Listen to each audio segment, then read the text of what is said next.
E aí, galera intensiva, o meu nome é Ivens, sejam bem-vindos a mais um Sunday Paper. Hoje, nosso Sunday Paper de número 18. O vídeo de hoje, ele é rápido, objetivo, a gente vai tratar de um assunto muito comum no nosso dia a dia. A gente vai falar hoje da aspiração. Então eu trouxe aqui um guideline da ARC, que é a Associação Americana de Cuidados Respiratórios, publicado na Respiratory Care, que é a revista da própria ARC, em 2010. Respiratory Care tem um fator de impacto de 2,073 e falando da aspiração. Bom, então a aspiração é um dos procedimentos mais realizados nos pacientes que estão com via aérea artificial, seja um tubo, uma traqueostomia, ventilação mecânica ou fora da ventilação, um procedimento bastante comum nesses pacientes. Consiste do que, né? Uma parte de preparação, a aspiração propriamente dita e após um acompanhamento pós-procedimento. Método. Quais são os métodos de aspiração que a gente tem? Então a gente pode ter aspiração com sistema aberto ou fechado. Então o sistema fechado é quando a gente usa lá o TraqueCare, né? Que a gente não precisa desconectar o paciente da ventilação mecânica, a gente aspira o paciente sem que haja necessidade dessa desconexão da ventilação mecânica. E o sistema aberto é quando a gente realiza a desconexão do paciente da ventilação mecânica para colocar lá a sonda e realizar a aspiração do paciente.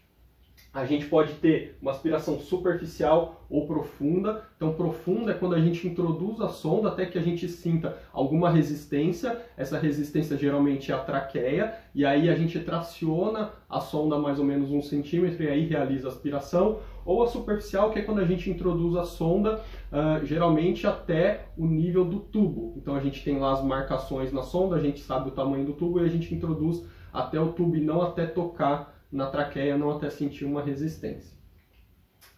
Qual que é a importância da gente discutir a respeito da aspiração, né? Então, assim, apesar da aspiração ser um procedimento necessário, importante, ela também está relacionada a eventos adversos. Então, a gente entender o procedimento, conhecer as melhores maneiras de realizar isso e, principalmente, quais as indicações da aspiração é bastante importante para a segurança dos pacientes.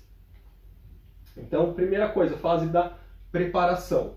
Que tipo de sonda que eu vou usar? Então, utilizar uma sonda que não seja maior que a metade do diâmetro interno do tubo. Então, a recomendação diz que a sonda que eu utilizo ela não pode ter um tamanho maior que 50% da medida do diâmetro interno do tubo. A exceção são pacientes, por exemplo, neonatais, que aí essa recomendação é difícil de seguir, então eles permitem até 70% do diâmetro interno do tubo. Muitas pessoas não tomam cuidado com isso, pegam sondas muito grandes comparado ao diâmetro do tubo. Fornecer 100% de oxigênio nos pacientes adultos e pediátricos e 10% a mais em neonatos previamente ao procedimento de aspiração. Essa recomendação não necessariamente precisa ser seguida em todos os pacientes. Isso aqui vale principalmente para aqueles pacientes que já são sabidamente hipoxêmicos, aqueles pacientes que a gente já sabe que tem quedas de saturação importante durante o procedimento de aspiração. Caso contrário, se seu paciente não é hipoxêmico de base, se seu paciente não apresenta queda de saturação durante a aspiração, não necessariamente seja necessário ventilar previamente com 100% de oxigênio, ou você pode ventilar com menos oxigênio, ao invés de 100% você ventilar com um pouco a menos. Pressão negativa aplicada. Isso é um detalhe que as pessoas nem sempre tomam cuidado e isso é um problema técnico que a gente tem aqui no Brasil também, que nem sempre é possível regular a pressão negativa lá no vácuo, né? Nem todos os hospitais têm uma válvula adequada para regular essa pressão negativa. Então o que a recomendação diz? Utilizar a pressão negativa entre 80 e 100 nos pacientes neonatais e menor que 150 milímetros de mercúrio nos adultos. Então sempre que você puder ajustar dentro desses limites aqui de pressão negativa. Aspiração. Então, utilizar a técnica de aspiração superficial para evitar a lesão na mucosa da traqueia. Então, em vez de usar aquela técnica de aspiração profunda, onde eu vou até sentir a resistência, até tocar na traqueia, utilizar a técnica de aspiração superficial, que é quando eu introduzo a sonda mais ou menos até o limite do próprio tubo. Duração de cada aspiração não deve ultrapassar os 15 segundos. Quando realiza a aspiração aberta, eles recomendam utilizar a técnica estéreo, ou seja, né, pegar uma sonda limpa, uma sonda estéreo que estava lá fechada, lacrada, utilizar a luva estéreo, apesar dessa recomendação da luva não ser 100% aceita em todos os lugares, a recomendação da ARC é essa, que utiliza luva estéreo. Não estilar soro fisiológico de rotina, isso é muito importante. A gente está muito acostumado a colocar soro fisiológico antes de aspirar os nossos pacientes. Então vamos ver por que não colocar o soro fisiológico de rotina, por que não estilar o soro fisiológico sempre.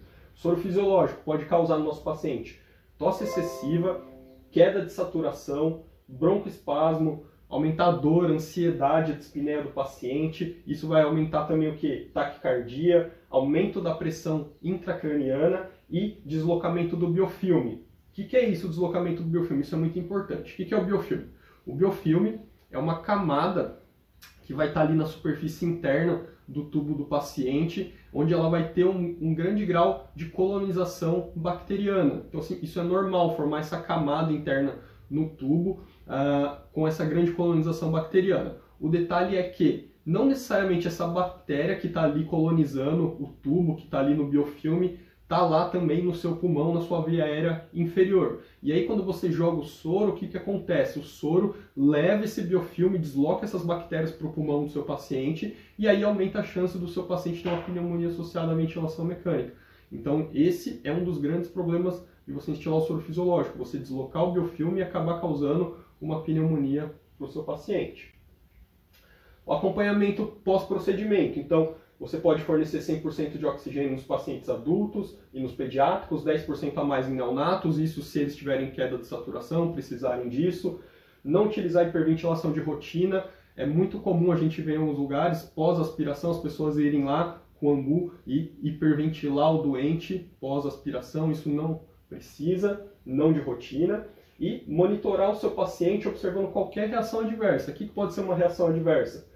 Diminuição da complacência, atelectasia, hipoxemia, broncoespasmo, trauma, né? Você vai ver a presença de sangramento, aumento da pressão intracraniana, hipertensão, hipotensão e arritmias. Então, qualquer sinal desse é importante a gente ficar ali pós-procedimento de olho para ver se não teve nada de errado pós o nosso procedimento. O mais importante de tudo, ao meu ver, aqui, nessas recomendações, nesse guideline da ARC, que são as indicações da aspiração. Por quê? Um erro muito comum é a gente achar que a gente tem que aspirar toda vez que a gente vai atender o paciente. Então, toda vez que eu vou lá atender meu paciente, será que realmente ele tem indicação de ser aspirado, visto que eu posso ter vários eventos adversos relacionados à aspiração? Então, vamos ver quais são as indicações segundo a ARC. Então, padrão serrilhado na alça de fluxo-volume do ventilador. Então, quando eu olho lá no gráfico da ventilação mecânica, na minha alça de fluxo-volume, ou até mesmo na minha alça de fluxo-tempo, eu vejo aquele padrão serrilhado, aquele monte de Vzinho, padrão serrilhado no gráfico do ventilador. Aumento da pressão de pico quando eu estou usando algum modo volume controlado, ou queda do volume corrente quando eu estou usando algum modo pressão controlada. Por quê? Isso quer dizer que pode estar tendo aumento da resistência da via aérea devido à presença de secreção, e aí quando eu estou em volume controlado, aumenta a pressão de pico, porque o ventilador vai aumentar a pressão para conseguir entregar esse volume, e no modo pressão controlada, o meu volume corrente vai cair, porque a minha pressão vai ser constante e eu vou ter perda de pressão devido a essa presença de secreção. Deterioração da saturação ou dos valores de gases sanguíneos arteriais. Então, se o paciente começa a ter queda lá na saturação periférica, a gasometria começou a vir com piora dos gases, então isso pode ser um sinal que o seu paciente precisa ser aspirado. Secreções visíveis ali na via aérea. Paciente que é incapaz de tossir, isso aqui principalmente para aqueles pacientes traqueostomizados, fora da ventilação mecânica, aonde seria normal ele tossir, expectorar e você não precisar aspirar. Aquele paciente que é incapaz de tossir, que não tem uma tosse boa, você vai precisar aspirar esse paciente.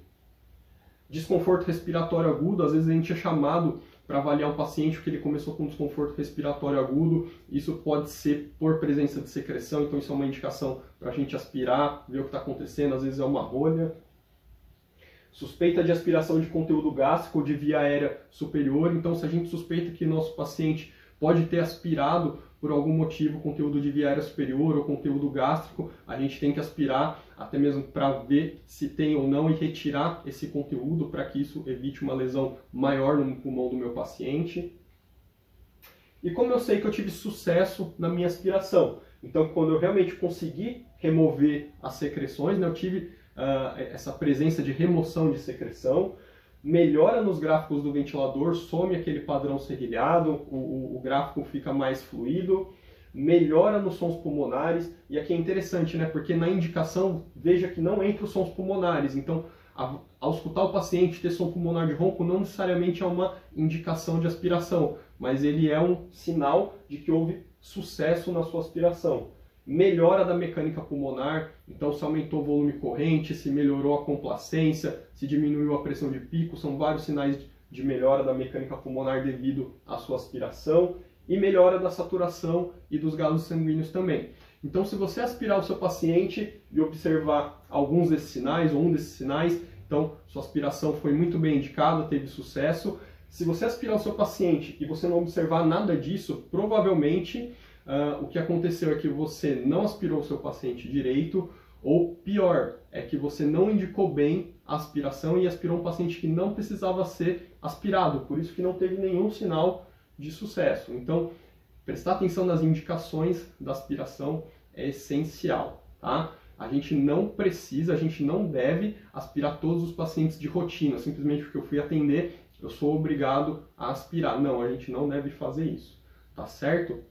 É isso aí, galera. O vídeo de hoje foi bem rápido, objetivo, mas um tema bastante importante para a nossa prática no dia a dia. Então já deixa aquele joinha aí no vídeo, se inscreve no canal, ativa o sininho, deixa o seu comentário se isso ajudou a você, se você já seguia isso, se isso foi novidade para você, como que é a prática de aspiração aí na sua UTI, tá certo? Eu vejo vocês no próximo Sunday Paper.